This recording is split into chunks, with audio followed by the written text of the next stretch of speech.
हाय दोस्तों, क्या हाल है। This is day 9 out of day 21। और पहले बता देते हैं काम की बात एंड फिर थोड़ी बातचीत करेंगे, ठीक है। तो फिर आज है 25 अक्टूबर और आज मैंने करी है 10 क्वेश्चंस की राइटिंग प्रैक्टिस। और मैंने आज सिर्फ ऑडिट ही करा है, ठीक है।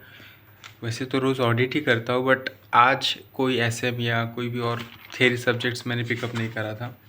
तो या देखो, पहले मैं क्वेश्चंस फटाफट दिखा देता हूँ।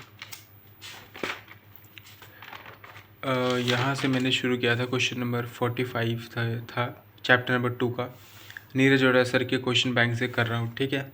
45 से लेके देन वी हिटेड, यहाँ पे आप लोग देखते जा सकते हैं।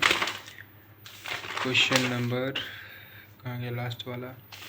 Yes, last question is 56। तो 11 क्वेश्चन किए थे, कोई बात नहीं। और इन ऑल मतलब अभी तक इट्स लाइक हमारा दोस्तों 9th डे चल रहा है, ठीक है। 9th डे चल रहा है। तो 9th डे पे हम लोगों ने 55 क्वेश्चंस कर लिए क्लोज, मतलब मोर देन 50 क्वेश्चंस हो चुके हैं ऑडिट की राइटिंग प्रैक्टिस में। सो आई होप आप लोगों को समझ में आ रहा होगा इम्पॉर्टेंस ऑफ कंसिस्टेंसी। हम लोगों ने, मैं आपको फर्स्ट डे दिखा देता हूँ। देखो, हम लोगों ने 20 अक्टूबर को शुरू किया था, ठीक है। और आज 26 तारीख है, राइट।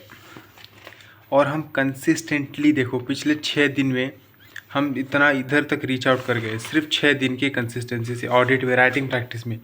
मैं इतना करने को आप लोगों को कह भी नहीं रहा था, ठीक है।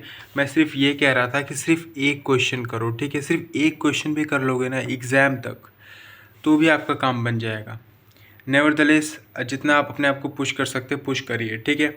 सो हाँ, हमने 50 क्वेश्चंस की राइटिंग प्रैक्टिस कर ली है अब तक, लाइक प्रॉपर राइटिंग प्रैक्टिस, जो कि आप लोग देख सकते हैं। तो आज मैंने 10 क्वेश्चंस की राइटिंग प्रैक्टिस की, उसके साथ साथ हम लोग क्या 50 क्वेश्चंस टोटल हो जाते हैं ऑडिट में राइटिंग प्रैक्टिस के। एंड देन मैंने ऐसे 230 विच इज चैप्टर नंबर 6 को रिवाइज़ किया था close to 25 minutes. And then chapter number 7 को रिवाइज़ किया था कंप्लीशन एंड रिव्यू, ठीक है।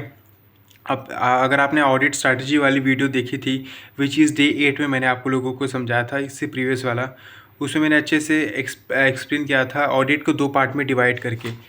एक बार मैं आपको यहाँ से गो थ्रू करवा के दे देता हूँ।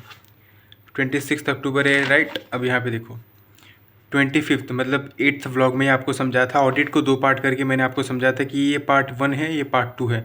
पार्ट 1 में अपने पास 6 चैप्टर्स आते हैं, पार्ट 2 में 4 चैप्टर्स आते हैं, ठीक है। अब पहले ना अपन ये 6 चैप्टर्स को विच इज़ पार्ट 1 को अच्छे से कंप्लीट करेंगे, जिसमें से हमारे 3 चैप्टर्स बाकी हैं, 5th, 7 एंड 8, ठीक है। 7 अभी चल रहा है बट हुआ नहीं है, ठीक है। कुछ कॉन्फिडेंस नहीं आ रहा है अभी 7th में कंप्लीशन रिव्यू में, तो उसको भी मैं कुछ नहीं मान रहा हूँ। तो 7, 8 एंड 5th बचा हुआ है। बाकी के जो चैप्टर्स है 1 हो चुका है, 2 हो चुका है, 6 हो चुका है एंड 11, ये सारे चैप्टर्स हमने थरली कंप्लीट कर लिए हैं, ठीक है। अभी कुछ चैप्टर्स की राइटिंग प्रैक्टिस बाकी, नीरज अरोड़ा सर की क्वेश्चन बैंक की। आईसीएम मॉड्यूल की सारे कवरेज कर चुके हैं सारे चैप्टर्स की, बस नीरज सर के क्वेश्चन बैंक को हम लोग फॉलो कर रहे हैं। और अभी सिर्फ चैप्टर नंबर 1 एंड 2 का ही क्वेश्चन बैंक हुआ है। और आज मैंने ये जो 10 क्वेश्चन है ना, जो मैं कह रहा हूँ कि मैंने 10 क्वेश्चन की राइटिंग प्रैक्टिस की, वो चैप्टर नंबर 2 के हैं, नीरज सर के क्वेश्चन बैंक के, प्लस चैप्टर नंबर 1 के हैं।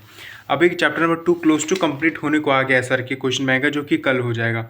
और बहुत सारे स्टूडेंट्स मुझसे पूछ रहे थे जो कमेंट सेक्शन में कि बाकी के सब्जेक्ट्स कब करोगे आप, ठीक है। तो मैं बता दूं, कल मैं कॉस्टिंग शुरू कर रहा हूँ। कल से मंडे है, तो कल से अपन कॉस्टिंग भी उठा के करेंगे डेली बेसिस पे। क्योंकि अब आई थिंक ऑडिट को ना मैं ये सोच रहा हूँ कि डेली बेसिस पे बस एग्ज़ाम तक 3 आवर्स करूँ रिविजन, दैट्स इट। डेली अपने आप को 3 to 4 आवर्स दूँ या उससे भी ज़्यादा, अगर किसी दिन अच्छा मूड कर गया। बट हाँ, 3 आवर्स की कंसिस्टेंसी अपने को डेली बनानी है, ठीक है। टिल एग्ज़ाम्स, चाहे कुछ भी हो जाए, ऑडिट को 3 घंटे पढ़ने हैं, ठीक है। क्योंकि ग्रुप 2 में ऑडिट ही एक ऐसा सब्जेक्ट है जिसमें एक्चुअली में हम फेल हो सकते हैं। सो या this was the strategy this was the plan. And I hope मैंने अच्छी सारी चीज़ें एक्सप्लेन कर दी।